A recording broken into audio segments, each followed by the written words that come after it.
ఈ గులాబ్ జాములు అనేది మైదా పిండితో తయారు చేస్తారు. పంచదార పాకంలో వేస్తారు, నూనెలో దేవుతారు. పంచదార పాకం పోయలేదు కానీ పాకం పెట్టాం మనం. నూనె వాడలేదు కానీ కాల్చాం. మైదా వాడలేదు కానీ గులాబ్ జాములు చేసాం.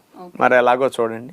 గులాబ్ జామ్ తయారు చేయడానికి కావలసిన పదార్థాలు: మల్టీగ్రెయిన్ పిండి 1/2 కప్, పన్నీర్ తురుము 1 కప్, తేనె 1 కప్, మేగడ 1 టేబుల్ స్పూన్, పాలు 1/2 కప్, యాలక్ పొడి 1 టీ స్పూన్, వంట సోడా 1/2 టీ స్పూన్.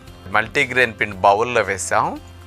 అందులో యాలక్ పొడి, పన్నీర్ తురుము, మంచి క్వాలిటీ స్వచ్ఛమైన పన్నీర్ తీసుకొచ్చి తురిమేసుకున్నట్లా కనుక ఇందులో వేసుకుంటే మన ఇంట్లో సొంతంగా గులాబ్ జాములు తయారు చేసుకోవటానికి బాగుంటుందన్నమాట. ఇక వీటిని కలిపేసి చప్పదనం పోవటానికి